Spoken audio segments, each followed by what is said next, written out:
అందరికీ నా హృదయపూర్వక నమస్కారాలు.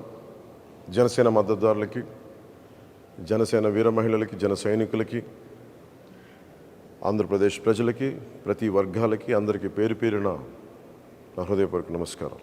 ఈ ఎన్నికలు ఈ మే 13న చాలా కీలకమైన ఘట్టం చేరుకోబోతుంది. మన భవిష్యత్తుని మనం నిర్దేశించుకునే సమయం. దీంట్లో భాగంగా మీ అందరినీ నా విన్నపం, నా విజ్ఞాపన, నా అభ్యర్థన, వైసీపీ వ్యతిరేక ఓటుని చీలనివ్వకుండా అందరం ఒకే మాట మీద నిలబడి ఎక్కడైతే భారతీయ జనతా పార్టీ అభ్యర్థులు ఉన్నారో వారికి మన సంపూర్ణ బలం టీడీపీ, జనసేన బలం ఇవ్వడం, అలాగే టీడీపీ ఎక్కడైతే నిలబడిందో సంపూర్ణంగా జనసేన, బీజేపీ మద్దతుదారులు, జన సైనికులు, కార్యకర్తలు, బీజేపీ కార్యకర్తలు అందరూ మద్దతు ఇవ్వడం, అలాగే జనసేన పోటీ చేస్తున్న చోట టీడీపీ మద్దతుదారులు, టీడీపీ కార్యకర్తలు, టీడీపీ మహిళలు అందరూ కూర్చొని జనసేనకి మద్దతు ఇవ్వడం. సమిష్టిగా ఇది కూటమి గెలుపు, ఆంధ్రప్రదేశ్ గెలుపు. వైసీపీ వ్యతిరేక ఓటుని చీలనివ్వనని చెప్పి నేను 2021 ఇప్పటం గ్రామం సభ పెట్టినప్పటి నుంచి ఈ రోజు దాకా అదే మాట మీద ఉన్నాం. అదే బాధ్యతతోటి ముందుకు తీసుకెళ్తా ఉన్నాం. భారతీయ జనతా పార్టీ నరేంద్ర మోదీ గారి నాయకత్వంలో నడుస్తున్న ఈ దేశం ఖచ్చితంగా ఆయన ఆశీస్సులు మన రాష్ట్రానికి ఉండాలి. ఆ దిశగానే వారిని చాలా వ్యయ ప్రయాసాలతోటి మనం ఒప్పించి ఈ రోజున మనం ఈ పొత్తులోకి భారతీయ జనతా పార్టీ నాయకులు అంగీకారం తెలిపారు. నాకు చాలా చిన్న వయసులో నేను చదువుకున్నది ఎంజీఆర్ గారి మాటలు గుర్తున్నాయి.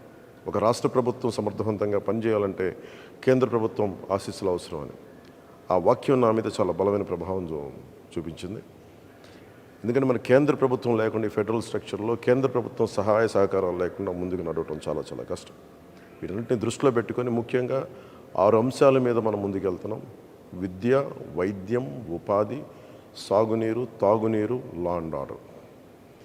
విద్యకు సంబంధించి ప్రభుత్వం ఫీజు రీయింబర్స్మెంట్స్ చేయలేదు. ఎయిడెడ్ స్కూల్స్ మూసేశారు. సరైన నాణ్యతతో కూడిన విద్యా విధానం లేదు. అలాగే సంక్షేమ పథకాలు, అమ్మఒడి లాంటిది కూడా ఎంతమంది బిడ్డలు ఉంటే అంతమందికి ఇస్తామని చెప్పి ఇవ్వలేదు. ఒకరికి ఇచ్చి మరి అందరికి ఇచ్చిన భ్రమ కల్పించారు. అలాగే ఎయిడెడ్ స్కూల్స్ దాదాపు 7,000 పైచీలకు ఎయిడెడ్ స్కూల్స్ మూసేశారు. వాటిని కూడా ప్రైవేటైజ్ చేసే ప్రయత్నాలు జరిగినాయి. కొన్ని చోట్ల అడ్డుకున్నా, కొన్ని చోట్ల కుదరలేదు, కొన్ని చోట్ల ప్రైవేట్ పరం అయిపోయినాయి. అది విద్య పరంగా ఎవరికి కూడా సరైన ఫీజు రీయింబర్స్మెంట్లు జరగలేదు. ఎన్టీఆర్ హెల్త్ యూనివర్సిటీని పేర్లు మార్చేశారు. ఆంధ్ర యూనివర్సిటీని వైసీపీ కార్యాలయంగా చేశారు. విశ్వవిద్యాలయాల్లో కూడా వైసీపీ ప్రభుత్వం తాలూకు పోకడ, దాని జోక్యం నిజంగా విశ్వవిద్యాలయాల తాలూకు ఔన్నత్యాన్ని, ఉన్నతిని మంటగలిపింది.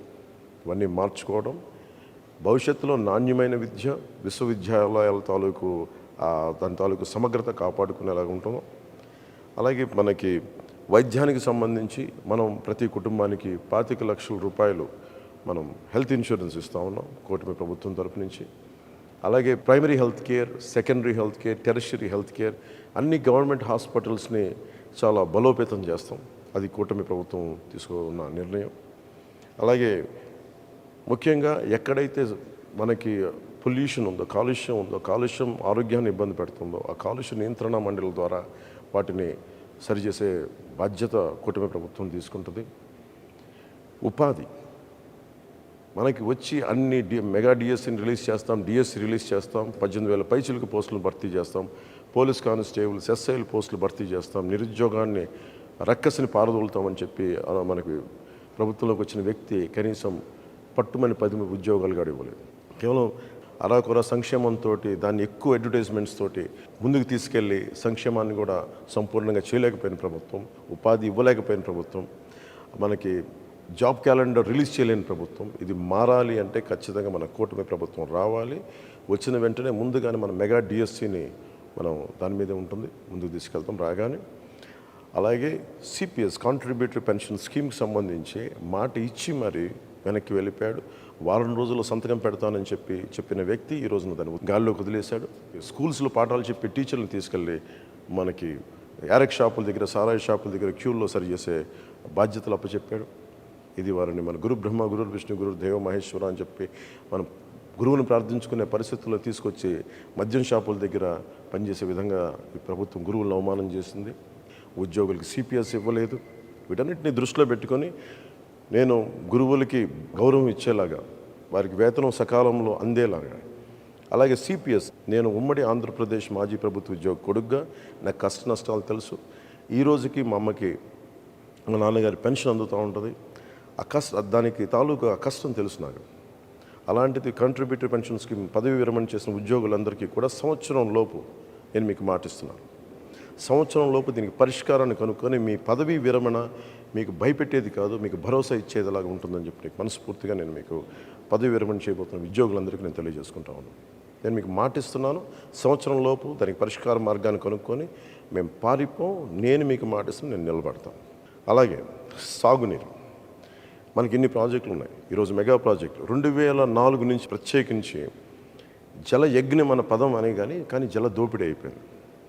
ఎక్కడైతే సాగునీటి ప్రాజెక్టులు ఉన్నాయో ఉన్న ప్రాజెక్టులని సరిగ్గా మెయింటెనెన్స్ చేయకుండా, కాలువలు పొడికలు తీయకుండా, డ్రైనేజీలు సరిగ్గా తీయకుండా, డ్రైనేజీలను అలాగే లాకులు ఇటువంటి కనీసం మినిమం మెయింటెనెన్స్ కూడా చేయకుండా చాలా వేలాది లక్షలాది ఎకరాల ఆయకట్టు సరైన నీటి సౌకర్యం లేక, చివరి ఆనకట్టుకు చివరున్న పొలాలకి సరైన నీటి సౌకర్యం లేక నలిగిపోతున్నారు ప్రజానికి.